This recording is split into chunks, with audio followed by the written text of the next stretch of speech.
Welcome to Krishna institute online classes.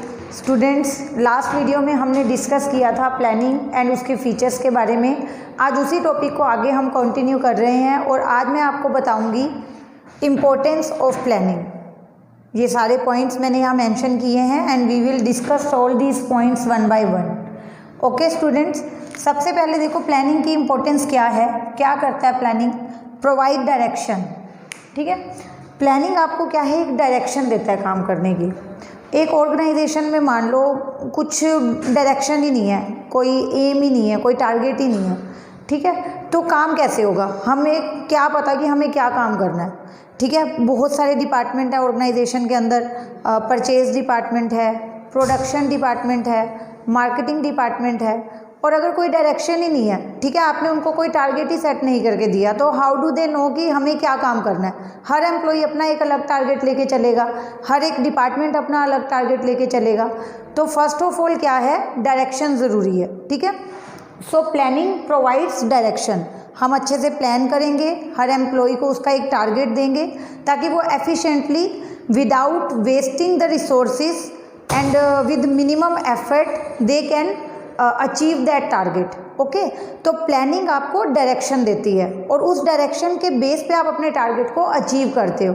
और ऐसा नहीं है कि इस सिर्फ ऑर्गेनाइजेशन में, लाइफ में भी ऐसा ही है हमारे साथ। एज अ स्टूडेंट आपके साथ, एज अ टीचर मेरे साथ, हम सबके लिए एक डायरेक्शन बहुत ज़रूरी है और वो डायरेक्शन हमें मिलती है प्रॉपर प्लानिंग करके।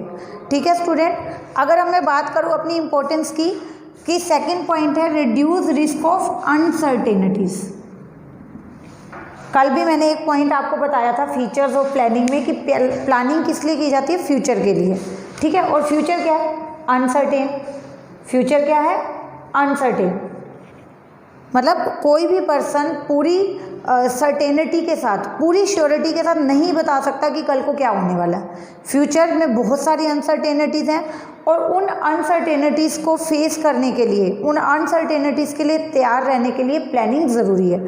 ठीक है स्टूडेंट, इसका सीधा सीधा एग्जांपल अगर आप लोग, हम इंश्योरेंस करवाते हैं, लाइफ इंश्योरेंस करवाते हैं, मेडिकल इंश्योरेंस करवाते हैं, वो हम क्यों करवाते हैं, because we are uncertain about our future, कि कल को हमारा कोई एक्सीडेंट हो सकता है, हम बीमार हो सकते हैं, इवन हमारी डेथ हो सकती है। उसी के लिए हम क्या करते हैं, प्रॉपर प्लानिंग करके चलते हैं कि बाद में हमारी फैमिली को प्रॉब्लम ना हो, तो हम इंश्योरेंस करवा लेते हैं। उसी तरह अगर मैं बिज़नेस का एग्जांपल दूँ, बिज़नेस में भी बहुत सारी अनसर्टेनिटीज़ हैं। हमारा प्रोडक्शन जो है वो चल रहा है, सामान बहुत सारा हमने स्टोर हाउस में रखा हुआ है, वहाँ पर आग भी लग सकती है। ठीक है, या हम सामान को ट्रांसपोर्ट के थ्रू मार्केट में भेज रहे हैं, तो वो सामान रास्ते में कहीं डिस्ट्रॉय हो सकता है, डैमेज हो सकता है। तो हम प्रॉपर प्लानिंग करते हैं कि ये सब कुछ हो सकता है, we are not sure about this कि ये होगा ही होगा, हमें सिर्फ एक डाउट है कि शायद माल डिस्ट्रॉय हो सकता है, डैमेज हो सकता है, माल में आग लग सकती है, किसी भी तरह की मिस हैपनिंग हो सकती है। तो हम एडवांस में उसका इंश्योरेंस करवा लेते हैं ताकि उस रिस्क को एटलीस्ट हम फेस कर पाएँ, क्योंकि वो रिस्क इंश्योरेंस के थ्रू क्या है, थोड़ा बहुत कवर हो जाएगा ना। तो प्लानिंग ने क्या किया, अनसर्टेनिटी के रिस्क को रिड्यूस किया, एलिमिनेट नहीं किया। ठीक है, इस चीज़ को आप समझो कि रिस्क रिड्यूस होता है, एलिमिनेट नहीं होता। अगर मैं प्लानिंग कर रही हूँ, ठीक है, प्लानिंग के साथ फायर इंश्योरेंस प्रीमियम पे कर रही हूँ, तो ऐसा नहीं है कि जब हम फायर इंश्योरेंस करवा लेते हैं तो माल में आग ही नहीं लगेगी, सामान जलेगा ही नहीं। लगनी है आग, लगेगी, सामान जलेगा, नुकसान होगा। बस आपने प्लानिंग कर रखी थी, आप फायर इंश्योरेंस प्रीमियम पे करते थे, तो आपको क्या है, रिस्क रिड्यूस हो गया, क्योंकि जब आग लगेगी तो थोड़ा बहुत पैसा आपको मिल जाएगा इंश्योरेंस कंपनी से। ठीक है, तो रिडक्शन और एलिमिनेशन में डिफरेंस है। ऐसा नहीं है कि आप प्लानिंग करके चलोगे तो आपके साथ कुछ बुरा होगा ही नहीं, कुछ मिसहैपनिंग होगी ही नहीं, फ्यूचर में होगी, ज़रूर होगी। बस हमने प्लानिंग कर रखी थी तो हम अब उसके फेस करने के लिए उसको तैयार हैं, हमने थोड़ी बहुत जो है एडजस्टमेंट्स की हुई हैं उसके अकॉर्डिंग। ओके, अगर अब बात करें हम नेक्स्ट पॉइंट की कि प्लानिंग की इंपॉर्टेंस क्या है, reduce overlapping and wasteful activities. इसमें क्या है, देखो हम प्लानिंग करके चल रहे हैं, मुझे पता है कि मैंने प्रोडक्शन डिपार्टमेंट को क्या बोला है, परचेज डिपार्टमेंट को क्या बोला है, मार्केटिंग डिपार्टमेंट को क्या बोला है। So many departments are there. Purchase department है, रॉ मटेरियल परचेज करेगा, मशीनरी परचेज करेगा।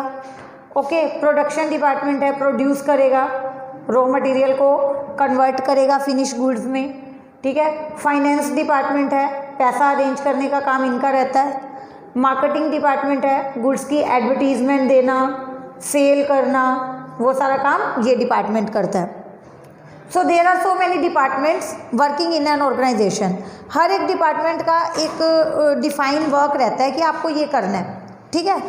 तो प्लानिंग के थ्रू इन चारों को अच्छे से बता दिया जाएगा कि आपका क्या काम है, आपने कितने का मटेरियल परचेज करना है, कितनी मशीनें परचेज करनी है, कितने टूल्स परचेज करने हैं, इनको बता दिया कि आपने कितना प्रोडक्शन करना है, इनको बता दिया कि हमें कितना फंड ज़रूरत है, कितने पैसे की, और इनको बता दिया कि कैसे कैसे आप एडवर्टीजमेंट दे सकते हो, कैसे कैसे सेल प्रमोशनल टूल्स को यूज़ कर सकते हो। तो प्लानिंग में हमने सबको बता दिया था कि क्या क्या एक्टिविटीज़ हैं। तो ना तो ओवरलैपिंग, ना तो एक्टिविटीज़ रिपीट होंगी, और वेस्टफुल एक्टिविटी, ना ही कोई एक्टिविटी ऐसी होगी जिसकी कोई वर्थ ना हो। मीन्स कि प्लानिंग के थ्रू आप प्रॉपर जो है क्लासीफाई कर सकते हो कि these are the activities which are useful, which are compulsory to attain the objective, और these are the activities which are completely wasteful, जिसका कोई लिंक ही नहीं है ऑब्जेक्टिव अचीव करने से, ठीक है। तो हमने एक्टिविटीज़ को दो पार्ट में बांट दिया, एक एक्टिविटीज़ जो बहुत ज़रूरी है, जो हम करेंगे तो हमें हमारा ऑब्जेक्टिव मिलेगा, और एक एक्टिविटी जो बेकार की हैं, फालतू हैं, उनको हमें हटाना है। तो प्लानिंग के थ्रू हम क्या करेंगे, वेस्टफुल एक्टिविटीज़ को रिड्यूस कर देंगे।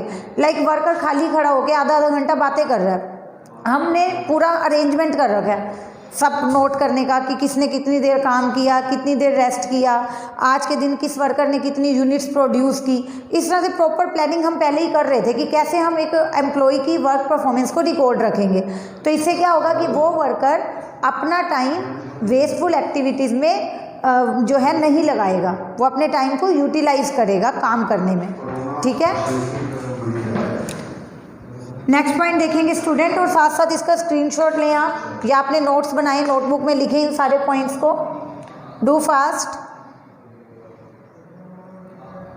ओके। अभी हमारा है प्रमोट इनोवेटिव आइडियाज़। प्लानिंग के थ्रू इनोवेटिव आइडिया प्रमोट होते हैं। आप प्लानिंग इसलिए करते हो ताकि आप कुछ नया कर सको, ठीक है। Innovative idea, innovative means to do something new, कुछ नया करना। Innovative means to do something new. तो प्लानिंग के थ्रू हम इनोवेटिव आइडियाज़ को प्रमोट करते हैं। हम प्रॉपर प्लानिंग करते हैं, अपने वर्कर्स के साथ मिलके अपने वर्कर से पूछते हैं भी आप कुछ नया आइडिया बताओ, किस काम को इससे अच्छे तरीके से हम कैसे कर सकते हैं।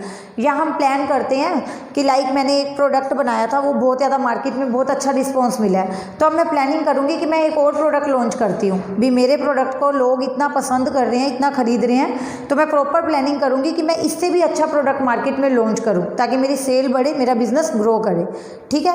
या मैं कोई नया साइज़ इंट्रोड्यूस कर सकती हूँ, कोई नया मॉडल इंट्रोड्यूस कर सकती हूँ, या एग्जिस्टिंग प्रोडक्ट में कोई एक और एडिशनल फीचर इंट्रोड्यूस कर सकती हूँ। इनोवेटिव आइडियाज़ में होते हैं कुछ भी नया करना है आपको, आपका एग्जिस्टिंग प्रोडक्ट आपका वही है, फीचर्स कुछ नए आ गए हैं, ठीक है, आपने पैकिंग चेंज कर दी है, साइज़ चेंज कर दिया है, कलर चेंज कर दिया है, या एक कम्प्लीटली नया प्रोडक्ट मार्केट में लॉन्च कर दिया। बस आपको कुछ नया करना है, और वो नया करने में आपकी हेल्प करेगी प्लानिंग। ऐसे नहीं रैंडमली आपने सोच दिया कि चलो आज एक नया प्रोडक्ट बना दें, no, you have to do planning in advance. आपको मैनेजमेंट के साथ डिस्कस करना पड़ेगा, वर्कर्स के साथ बात करनी पड़ेगी, आपको मार्केट में चेक करना पड़ेगा कि उसके रिलेटेड जो मटेरियल हमें चाहिए क्या वो अवेलेबल है या नहीं है, जो मशीनें चाहिए वो अवेलेबल हैं या नहीं है। तो प्रॉपर प्लानिंग ज़रूरी है, ऐसे ही नहीं कि एकदम से डिसीजन ले लिया और हो गया, ठीक है। उसके बाद आपका है प्लानिंग क्या करती है, डिसीजन मेकिंग में आपको हेल्प करती है, ठीक है। ये आई थिंक मैंने आपको इसके फीचर्स में भी बताया था ये वाला पॉइंट कि एक काम को करने के बहुत सारे तरीके होते हैं। So many alternatives are available in the market, available in the organisation for doing a particular task, but we have to choose the best.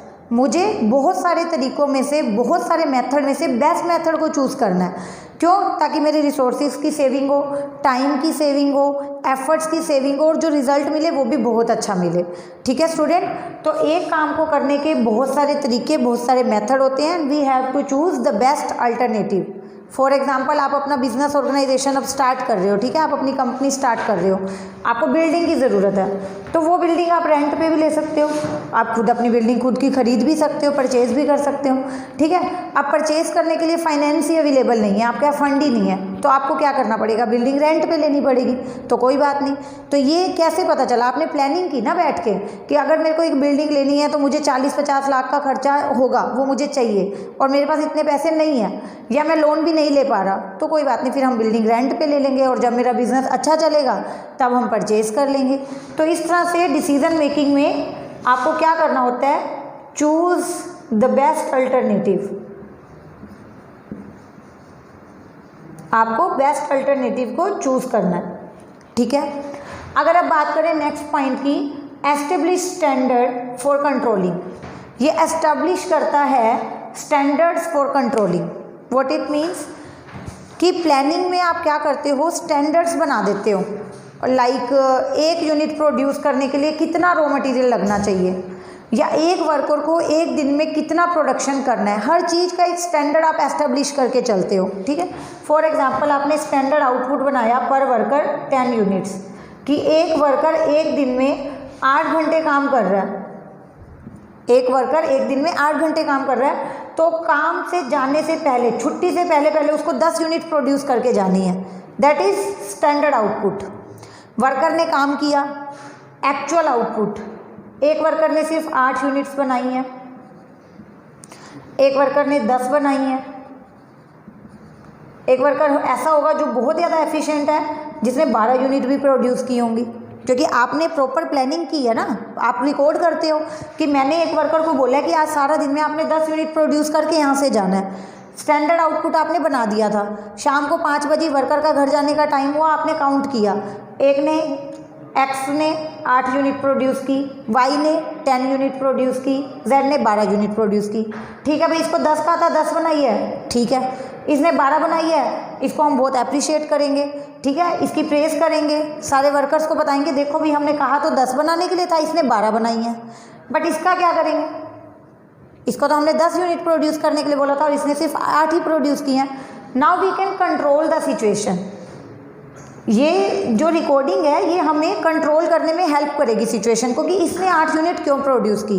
क्या इसे काम करना नहीं आता, इसे ट्रेनिंग की ज़रूरत है, या इसने अपना टाइम बातों में वेस्ट कर दिया, ये रेस्ट करने गया था और इसने रेस्ट इंटरवल जो है वो बहुत ज़्यादा लंबा कर दिया, बहुत देर रेस्ट करता रहा, काफ़ी लेट काम पे आया, या इसको जो मशीन दी हुई थी वो मशीन ख़राब हो गई। मतलब what was the actual reason behind this performance. आपने 8 यूनिट क्यों प्रोड्यूस की, आपको क्या दिक्कत आई थी। 1% चांस ये होता है, मान लो उसको बनाना ही नहीं आ रहा, वो वीक है, ठीक है, उसमें इतनी एफिशिएंसी नहीं है, तो हम क्या करेंगे, उसकी ट्रेनिंग अरेंज कर सकते हैं कि ठीक है भाई आपकी ट्रेनिंग करवा देते हैं, 10 दिन के आप सेमिनार लगा लो, 10 दिन का ट्रेनिंग सेशन लगा लो, आप अच्छे से काम करने लग जाओगे। ठीक है स्टूडेंट्स, तो एस्टेब्लिश स्टैंडर्ड फॉर कंट्रोलिंग। जब आप प्लानिंग करते हो तो आप कंट्रोलिंग भी बहुत अच्छे से कर सकते हो। आपने पहले ही प्लान कर लिया था हर किसी का टारगेट कि आपको एक दिन में कितना बनाना है, तो उसी के बेस पे आपने कंट्रोल किया ना सिचुएशन को। अगर आपने ये 10 यूनिट का स्टैंडर्ड ना बनाया होता तो फिर आपको क्या फ़र्क पड़ता, कोई 8 बनाता, कोई 10 बनाता, कोई 12 बनाता, कोई फ़र्क ही ना पड़ता, कोई कंपैरिजन ही ना होता, कोई रिजल्ट ही ना निकलता इस चीज़ का। ठीक है, और अगर अब मैं बात करूँ लास्ट की, फोकस अटेंशन ऑन ऑब्जेक्टिव, कि ultimately why are we doing planning to achieve our objective. हम इतना कुछ सोच रहे हैं, प्लानिंग देखो ऐसा नहीं होता कि 1 मिनट का काम है कि सोचा और हो गया। It involves a lot of efforts, a lot of time, a lot of research. Planning करने के लिए आपको काफ़ी लोगों से बात करनी पड़ती है, काफ़ी कुछ इंक्वायरीज करनी पड़ती हैं, अपना टाइम लगाना पड़ता है, एफर्ट्स लगाने पड़ते हैं, बहुत कुछ करना पड़ता है। और वो आप करते क्यों हो, because ultimately you want to achieve your objective. ठीक है स्टूडेंट्स, तो प्लानिंग के फीचर्स हमने लास्ट वीडियो में डिस्कस किए थे, और आज आपकी हो गई प्लानिंग की इंपॉर्टेंस, जो आपको बहुत अच्छे से रिवाइज करनी है, प्लस इसको अपनी नोट्स में भी जो है इंक्लूड करो इस टॉपिक को आप। ठीक है।